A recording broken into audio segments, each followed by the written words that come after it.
Have you finished moving out? Don't worry, we'll take good care of Sarah even after you're gone. That's right. The only one our family needs is Sarah.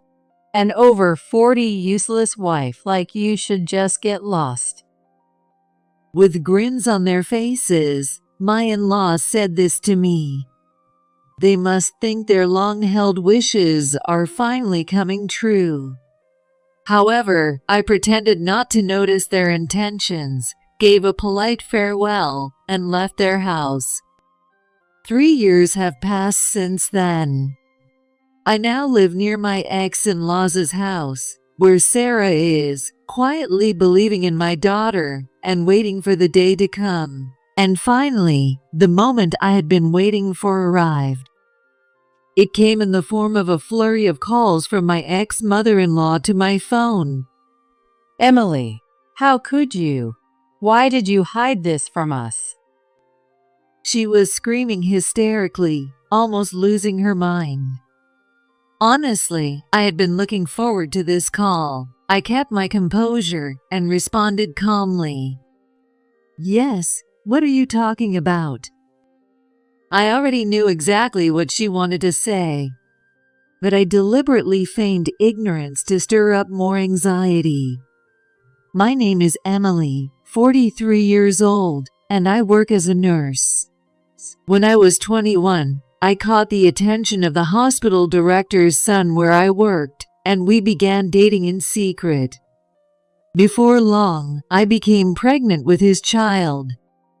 Despite strong opposition from his parents, I pushed forward for the sake of my unborn child and got married. But after the marriage, we quickly realized how different our values were, which we hadn't noticed while swept up in emotion. When our child was born, my husband started staying out late and eventually stopped coming home. When I confronted him, he simply said staying home was boring. He even blamed me, saying it was my fault for recklessly getting pregnant. As a result, we divorced before our child turned 1. His parents insisted on keeping custody of their heir, and I tearfully had to give up my baby. 20 years have passed since then. Now, I work as a nurse at a small clinic. I've been living alone until last year, but now I have a fiancé. His name is Kevin Anderson, a radiology technician who works at the same clinic as I do. He's 5 years younger than me, just 38. For over 10 years, Kevin and I worked together like siblings, never seeing each other as romantic interests. But recently, Kevin surprised me by asking me out. Emily, there's no one I trust more than you. I may be an unreliable younger guy, but if it's okay with you, would you date me with marriage in mind? Kevin said this with a sincere gaze. We'd known each other for so long that he was already aware of my divorce and that I had a child living apart from me. Because it was Kevin, someone I thought of as a younger brother, I wanted to be his support. So I accepted his proposal, and we began dating. A year later, we decided to get married, and I went to meet his family. I expected his parents might disapprove since I was older, and it was my second marriage, but they welcomed me warmly. Looks like Kevin's finally settling down. I'm so glad. We honestly thought he'd never find a wife. Emily, please take good care of him. Seeing their smiles made me feel like I could finally find happiness. But it turned out to be the calm before the storm. The reality awaiting me after our remarriage was harsher than I'd imagined. It happened about a month after we got married. A surprising visitor showed up at work. Excuse me, is there a nurse named Emily here? I heard a young woman's voice from the reception desk. Something about her voice felt familiar. I was working in outpatient care at the time and quickly rushed to the front desk. The moment I saw her face, I let out a gasp. Sarah? Is it really you, Sarah? Mom, I'm so glad. I thought you worked here. The young woman beaming at me was Sarah, the daughter I had been separated from 21 years ago. The last time I'd seen her was at her middle school graduation celebration. Her features were still recognizable, and her voice hadn't changed much, so I recognized her immediately. You've grown so much. How have you been? You're 22 now. So are you in college? No, I just finished nursing school this spring, and now I'm working as a nurse at a small clinic near Dad's house. Reuniting with my daughter after so long was overwhelming. It was right after the morning shift ended, so I took Sarah to a nearby cafe to catch up. I was looking forward to spending some quality time with her, but Sarah shared some unexpected news about her life. What brings you here today? I hear your dad's hospital is doing great, but you didn't end up working there. Yes, my ex-husband became the hospital director 5 years ago and expanded its scale significantly. Now it's the top general hospital in town. Since I also work at a hospital in the same area, news about his success inevitably reaches me. But Sarah, with a somber expression, began to talk about her current situation at home. Actually, Dad recently got remarried, but I just can't get along with his new wife, so I moved out. She's a nurse at our hospital too. So, I was wondering if it's okay for me to live with you from now on? After saying that, Sarah glanced at my left hand, and her eyes widened. I wasn't wearing my ring earlier since I was at work, but she must have noticed the wedding band on my ring finger. Oh, I'm sorry. I didn't know you'd remarried too, Mom. She quickly apologized, but looked down again, her expression darkening. My daughter, who I hadn't seen in so long, had come to me for help. I couldn't bring myself to send her away, so I decided to take her home after work. But before that, I needed to let Kevin in the radiology department know. As his break was almost over, I brought Sarah to the radiology room, introduced her to Kevin, and explained the situation. Kevin listened with a warm smile and looked kindly at Sarah. Sure, I don't mind at all. I knew Emily had a daughter over 20. Honestly, she's welcome to stay with us as long as she wants. Thank you so much. I'm sorry for the trouble, but I appreciate your kindness. Sarah expressed her deep gratitude to Kevin, who had responded so warmly. I felt relieved knowing Kevin so easily accepted Sarah, but what happened next was completely unexpected. Sometime later, on a Thursday afternoon when the clinic was closed, my in-laws made an unannounced visit. Even though it was a weekday, it made sense that Kevin's mom, a homemaker, was there, but his dad too? Apparently, Kevin's father, who had been working at a small company, had recently retired at the age of 70. Now both of them were living off their retirement savings. I wondered what the reason for their visit was. Then Kevin's dad mentioned that they wanted to live with us because their pension alone wasn't enough. Well, live together? Of course, we'd have you and Kevin move into our home. Oh, by the way, Kevin mentioned that your daughter is living with you now. If that's the case, she's welcome to join too. We wouldn't mind at all. What could this mean? I understood why Kevin's parents might want to live with their son and his wife, but why include Sarah? I thought maybe Kevin's dad was just being considerate, so I gently tried to decline. Sarah, too, I wouldn't want to cause any trouble. But both in-laws smiled and shook their heads lightly. No need to be so formal. Sarah, wasn't it? I heard she left her dad's house because she didn't get along with his new wife. It's only natural to help each other in times of need. Kevin's mom said this kindly. Just then, Sarah returned home from running errands. She looked nervous as she greeted Kevin's parents for the first time. Hello. Hello, nice to meet you. We're Kevin's parents. Let's all get along well. No need to feel shy. Kevin's dad extended his right hand for a handshake. It seemed to ease Sarah's nerves. It really seemed like they were ready to welcome Sarah as part of the family. Their warm gestures made me happy, and I decided to move in with them. However, after we started living together, Kevin's parents and even Kevin himself gradually began to change. Even after moving into their home, I continued working as usual. Our dual-income household had been running smoothly, but ever since moving in, there were endless challenges.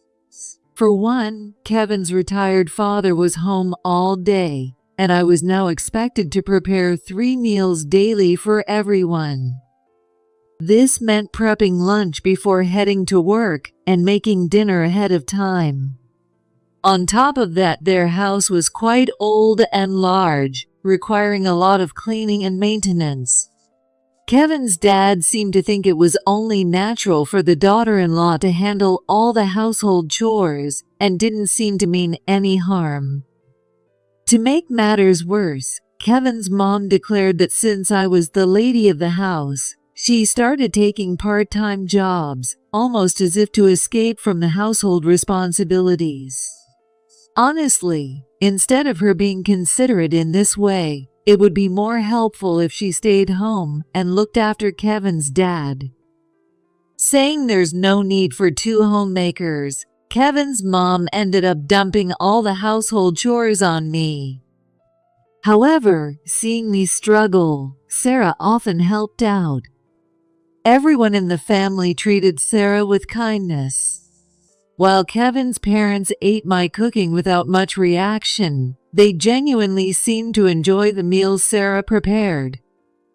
And Kevin often bought trendy items like bags or accessories to give to Sarah as gifts. I was grateful for how much everyone valued Sarah. But I couldn't help but notice Kevin's attitude toward me had grown colder compared to when we first got married. Even Sarah seemed to sense it. While accepting one of Kevin's gifts, she looked a bit uncomfortable and asked, Well, thanks. But don't you ever buy anything for Mom? Kevin ignored the question, his face turning indifferent. He had been smiling at Sarah, but as soon as he glanced at me, he let out a sigh, turned away, and disappeared into his room without a word. I started to feel increasingly alienated, as if I was the only one being overlooked in this house.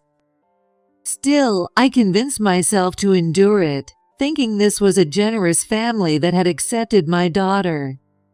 But one day, after coming home from work, Kevin and his parents, looking unusually serious, called me into the living room, saying they needed to talk. I braced myself, unsure of what was coming, when Kevin suddenly said something unbelievable. I'm divorcing you, Emily, and marrying Sarah. What? I widened my eyes in shock and looked toward Kevin's parents. Both of them nodded enthusiastically with smiles on their faces. Why? What's going on? This is so sudden. Well, Emily, you're already 43, and you don't seem interested in having kids anytime soon, but we want to see our grandkids.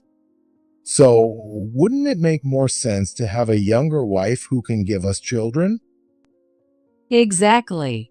I'd much rather have Sarah as a daughter-in-law, who is a young, great cook, than keep an old, useless one like you hanging around. I was overwhelmed by their blatant opinions, but Sarah was my precious daughter, someone I'd only recently been able to live with again. I couldn't imagine she'd agree to such a thing. Since Sarah wasn't home at the time, this entire conversation felt suspicious. Did Sarah say she was okay with this? You can't just decide something like this on your own without her input. We've always treated Sarah well. She won't say no now. That's right. This is already decided. You're just in the way. Now pack your things and get ready to leave. Faced with such a sudden and outrageous demand, I didn't know what to do. I decided to talk things over with Sarah. Not wanting anyone in the house to overhear, I sent Sarah a message explaining the situation and arranged to meet her outside. On the following Thursday, we met at a cafe a short distance from the house. I told Sarah everything Kevin and his parents had said. Mom, you've been through so much, haven't you? I was so shocked when I got your message, but I think I might know why Kevin wants to be with me. What? Isn't it just because you're younger and a better cook? There's more to it than that. Sarah's serious expression hinted that there was more to the story. She explained her suspicions. Apparently, Kevin had recently attended a medical conference as a substitute for his boss, the hospital director, who couldn't make it due to an emergency. Apparently, Kevin had heard at the meeting that Sarah's father, who was the director of a major hospital, intended for the hospital's future successor to be one of his own children. As soon as I heard that, I understood his real intention, and everything clicked.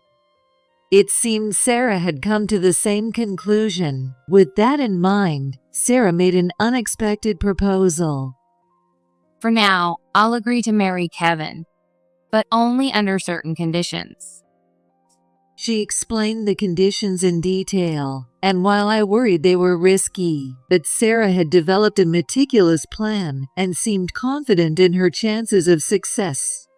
I decided to trust her. Sarah had grown into an even more capable person than I had imagined.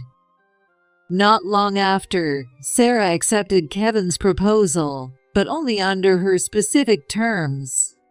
At the same time, I submitted the divorce papers and moved out of Kevin's family home. On moving day, I packed up all my belongings and had the movers take everything to my new place. It wasn't far, just an apartment I'd rented nearby. As I watched the moving truck drive off, I heard Kevin's parents calling out to me from behind. Have you finished moving out? Don't worry, we'll take good care of Sarah even after you're gone.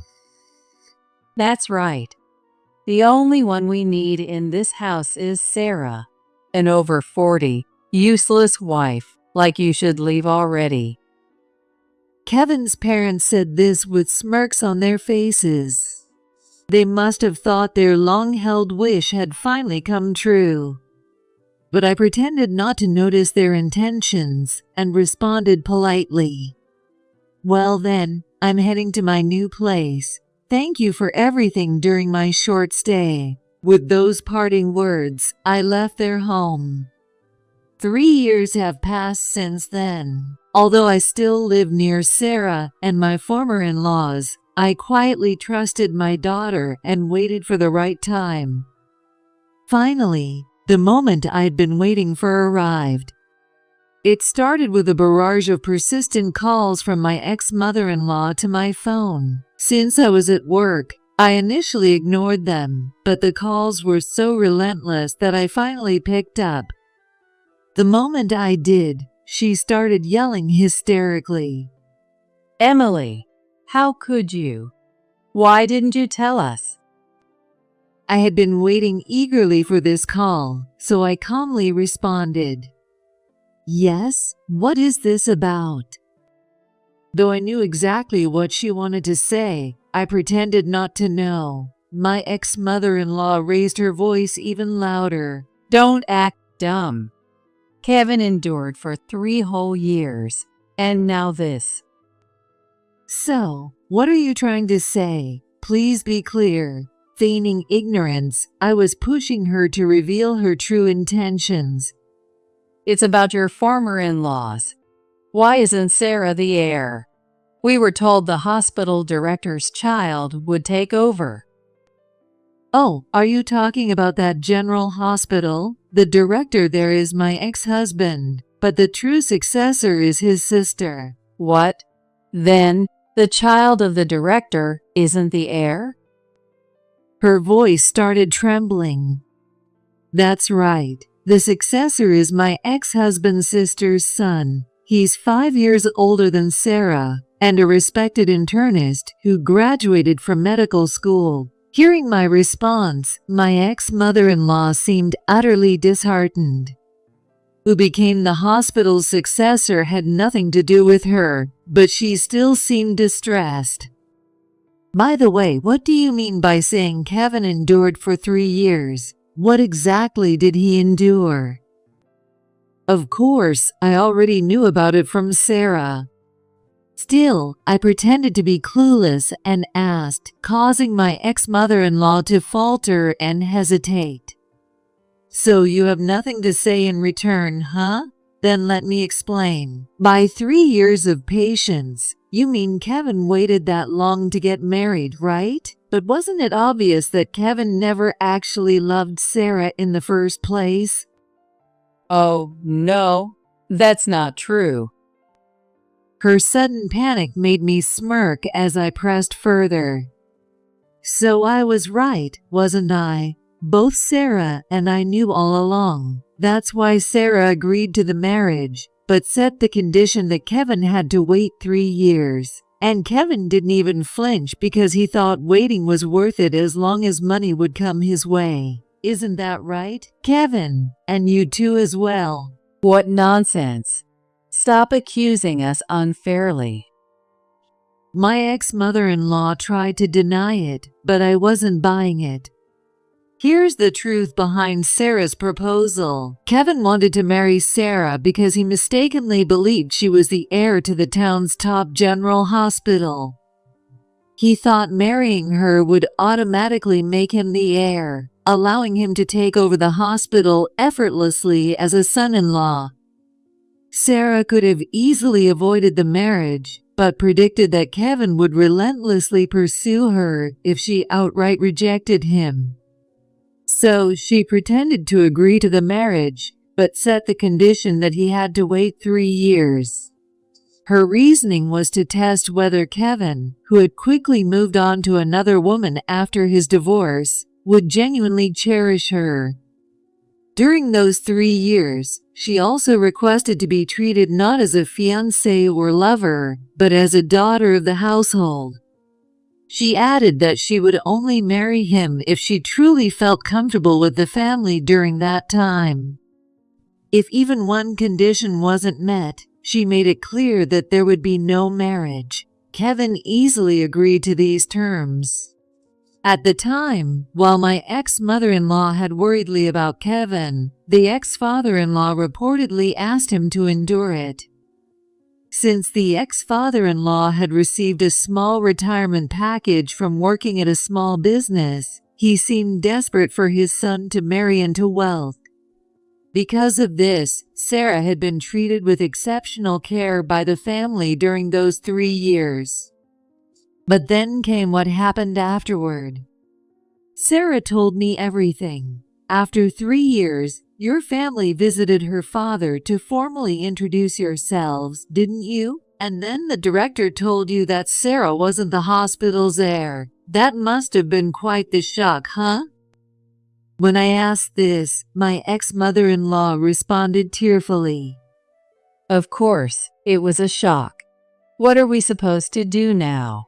Kevin thought he'd finally get to work at a major hospital and maybe even become its director. He even quit his job at the clinic for this.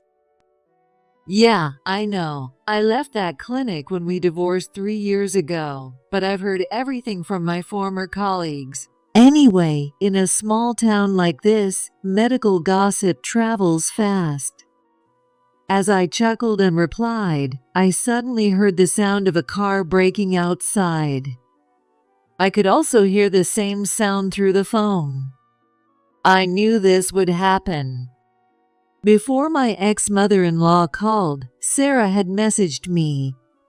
It turns out that the meeting with Sarah's father had just taken place, and they were now heading straight to me. Moments later, Kevin and his family jumped out of the car and began repeatedly ringing my apartment's intercom. Emily, we know you're in there. Open the door now. Not wanting to disturb the neighbors, I quickly opened the door. Kevin and my ex-in-law stood there, glaring at me furiously. You knew, didn't you? That Sarah wasn't the hospital's heir. Well, of course I knew, but there was no reason for me to tell you. Honestly, I never imagined you were planning to marry Sarah just for her money. I said this firmly, causing my ex-father-in-law to momentarily falter. But as if realizing he couldn't back down, he snapped back defiantly. Fine then. We don't need a worthless daughter like her. We're sending her back with nothing. You and your daughter are completely useless. Watching him rant, I glanced around curiously. Well, you say that, but Sarah doesn't seem to be here. If you're sending her back, shouldn't you have brought her with you? Well, that is. Looking uncomfortable, my ex-father-in-law exchanged glances with Kevin and my ex-mother-in-law. Seeing their awkwardness, I couldn't help but chuckle. What's so funny, Emily? Kevin asked, his face puzzled. Barely holding back my laughter at the absurdity of the situation, I responded, "Oh, it's nothing. It's just funny how you say you're sending her back, when really you're the ones who've been dumped." What are you talking about? Unable to suppress my laughter any longer, I finally explained the message Sarah had sent me earlier. During their visit, Sarah's father had been suspicious that Kevin's family was up to something. Ever since my divorce, Sarah's father had doted on her and had been strongly opposed to her moving out. However, when Sarah insisted she didn't want to live with them anymore, he reluctantly allowed her to go. He told Sarah to go live with me to ensure she wouldn't be mistreated. But hearing that Kevin intended to kick me out and remarry Sarah infuriated him. I heard from Sarah's message that her father was absolutely furious. That's why Sarah's father told you he wouldn't give his precious daughter to someone like you, Kevin. And you were all turned away at the door, weren't you? Sarah said her dad even threw salt at you as he chased you off. Hearing that, the three of them paled and looked down. So you knew all along, huh? Well, it's lucky it only ended with having salt thrown at you. Kevin, you'll need to start looking for a new job now, won't you? Yeah, but what do you mean by that? Kevin, seeing my amused smirk, asked nervously. Kevin was about to face the challenge of finding a new job, but I wasn't sure how successful he'd be. This is a small rural town. Bad rumors spread here in the blink of an eye. Unaware of the difficulties Kevin was about to encounter, my ex-in-laws tried to sound confident. Don't underestimate him. Kevin is an experienced radiology technician. He'll find a new job in no time. Exactly. We don't need your concern. You and your daughter have been nothing but useless, so don't act high and mighty. Well, considering they were relying on Kevin's income to support their retirement, it's no wonder they were so desperate for him to get another job. I knew what was likely to happen to Kevin, but I decided not to burst their bubble just yet. choosing instead to let them walk away with their false bravado intact. With a defiant look, Kevin and my ex-in-laws left the scene. They were probably heading home to immediately start a full family job search. Their livelihood depended on Kevin's job even more than he did. A few months later, I received the exact kind of message I'd been expecting from my ex-mother-in-law. I had ignored her repeated calls, so she sent me a message instead. Please help us. Kevin can't find a job anywhere. When I didn't respond, she bombarded me with more messages. Why? Kevin is a skilled and experienced professional. We can't survive like this. Fed up with her persistence, I decided to spell out the truth in my reply. Well, that's what happens when you anger Sarah's father. The director is also the president of the local medical association, which is why his sister, the head nurse, oversees the hospital. With the president so furious, Kevin has no chance of finding a job in this town. Reading my response, my ex-mother-in-law sent an angry reply almost immediately. You were hiding something important from us again, you heartless woman. Then, after hearing from her, my ex-father-in-law and Kevin also started flooding me with enraged messages. You're a curse. If it weren't for you and your daughter, Kevin wouldn't be unemployed. Take responsibility. Emily, you never tell us the most crucial things. I heard Sarah started working at her father's hospital this spring and is even promised a future as the head nurse. Damn it. If I'd known, I'd have treated Sarah much better, you coward.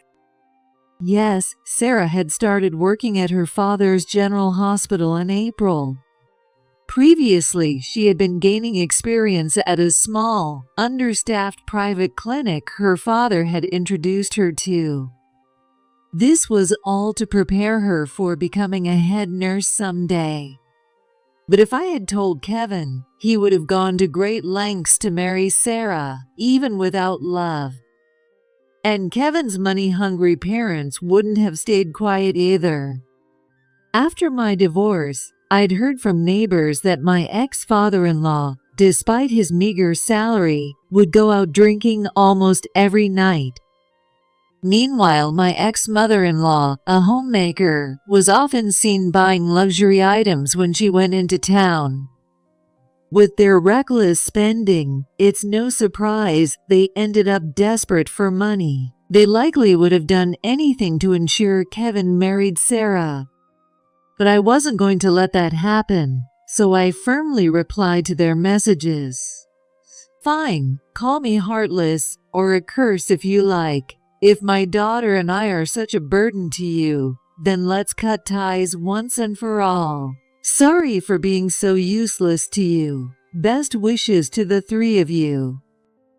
After sending that message, I immediately blocked all three of them, set their numbers to reject calls, and ensured they could never contact me again. It's a small town, so there's always a chance of running into them. But if that happens, I'll just ignore them. If they keep harassing me, people around will just judge them for their behavior. That's how things work in a small town like this. As for Kevin, he couldn't find another job locally and eventually had to move to a far-off area, far enough to be out of Sarah's father's reach. Since his income was crucial for my ex-in-laws, they apparently wanted to follow him. But Kevin refused, saying it wasn't financially feasible to move somewhere where he could support them. Now, they're back to living on their retirement pensions. This family had a bad reputation in the neighborhood, so naturally rumors about them spread quickly. A few years later, I happened to pass by my ex-in-laws' house, and I was shocked by what I saw. The house was so dilapidated that it looked unfit for anyone to live in.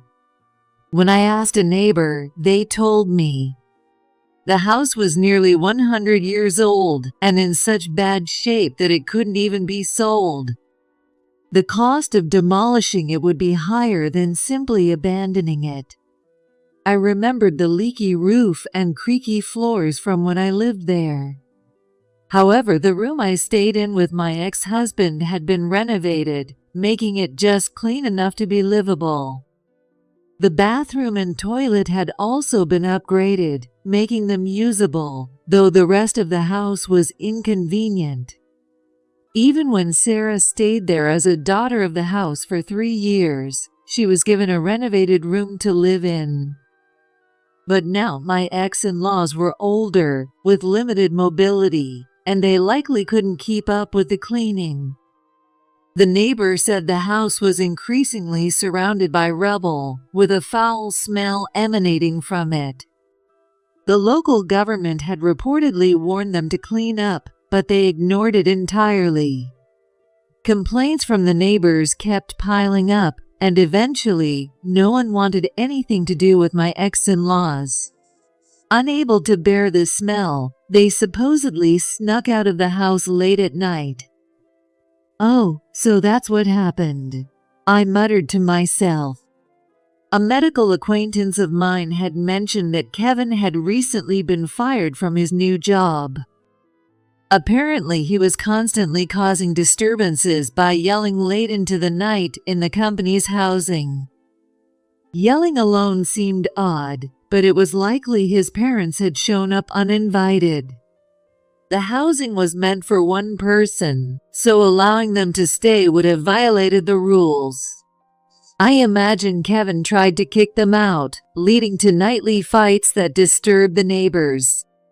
They had nowhere else to go. With nowhere else to go, Kevin's parents probably refused to leave. If this happened every night, it must have been a nuisance for everyone around. As for the 3 of them now, they've ended up back in their old house, living amidst the rubble. Though the state of the house makes it nearly impossible to clean, the 3 of them are reportedly tidying up little by little. This is such a small town that rumors about them still spread quickly. At this rate, Kevin might never be able to lead a normal life again. Rumors can indeed be terrifying.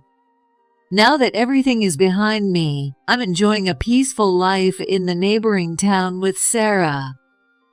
Sarah recently got her driver's license and now commutes to her father's general hospital in her own car every day. Although Sarah used to say she couldn't get along with her father's new wife, over time, they gradually became close. It turns out her father's new wife is in her late 20s, which made Sarah feel like she had lost her beloved father to someone else and prevented her from opening up to her.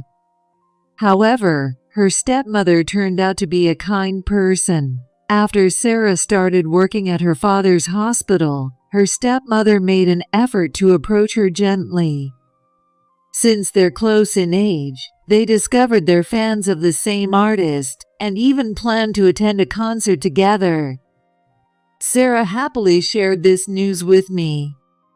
With that, I have nothing left to worry about.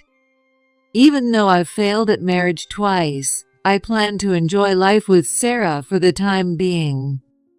Until Sarah finds her true soulmate, I want to be there as her mother, watching over her journey.